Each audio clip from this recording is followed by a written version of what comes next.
Who's actually going to get the most out of a benchtop drum sander? And who should walk away before they spend a night of sleep on a purchase they'll regret?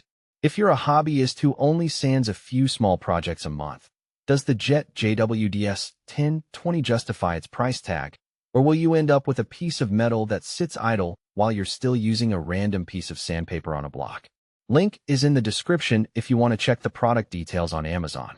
Let's start with the hesitation most of us feel when we look at a drum sander. The first question is usually, do I really need a dedicated drum sander? Or can I make do with a handheld orbital and a few sheets of sandpaper? The answer hinges on what you're actually sanding.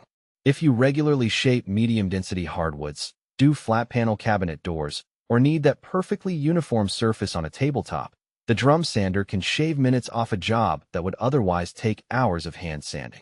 On the flip side, if your projects are limited to a few small trims, or you're still figuring out basic joinery, the machine could become a costly piece of bench clutter. The JWDS 1020 is a benchtop model, so it's designed to sit on a sturdy workbench and be fed with material rather than the other way around. That layout works well in a small shop where floor space is at a premium. The drum itself is a single, solid cylinder that holds the sandpaper roll, and the feed rollers push the workpiece through at a steady rate. In practice, that means you can take a 3/4-inch thick piece of maple, set the feed speed, and walk away for a few minutes while the machine produces a smooth, even face. That kind of consistency is hard to duplicate with a handheld sander, especially if you're trying to keep the grain direction consistent across a wide board. Now, who should buy this thing? First, the small shop woodworker who builds furniture pieces on a regular basis will find the JWDS 1020 a time saver. If you're already using a table saw and a router, adding a drum sander completes the workflow. Rip the stock, shape it on the router, then sand it flat in one pass. It also appeals to hobbyists who have already invested in a decent dust collection system, because a drum sander can throw a surprising amount of fine dust if you don't capture it. The machine size means it can be tucked under a workbench when not in use, which is a win for anyone with limited floor space.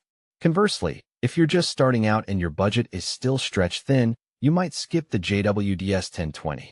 The price point sits above the typical entry-level hand sanders, and the return on investment only materializes when you're sanding enough material to offset that cost.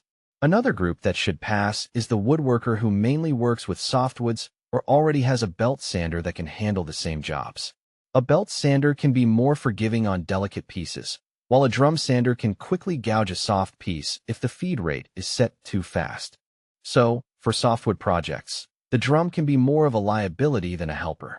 Talking about strengths, the first thing people notice is how quickly the JWDS 1020 brings a board to a uniform thickness. I've watched a friend take a rough sawn 2x4, feed it through, and come out with a board that's flat enough to use as a drawer bottom without any additional sanding. That speed is a real advantage when you're cutting multiple identical parts for a set of shelves or a batch of table legs. Another practical upside is the ability to change sandpaper rolls without a lot of hassle.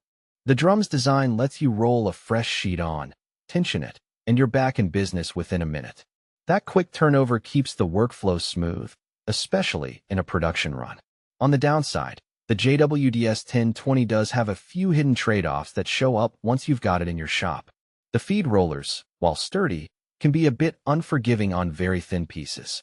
If you try to sand an inch board, the rollers can drag or even cause the material to chatter, leaving an uneven surface that defeats the whole purpose of a drum sander. Also, the machine isn't a giant dust collector. Without an external dust extraction setup, you'll see a fine cloud of particles that can settle on nearby tools and surfaces. That's not a deal breaker, but it does mean you need to budget for a proper vacuum connection or expect a lot of cleanup after each session. Another practical consideration is the learning curve. The drum sander runs at a set speed, so you have to adjust the feed rate manually. Beginners often set the feed too slow, which can overheat the sandpaper and cause it to glaze, resulting in a dull finish that still needs a hands-on pass. On the other hand, a feed that's too fast can leave swirl marks or, in the worst case, cause the workpiece to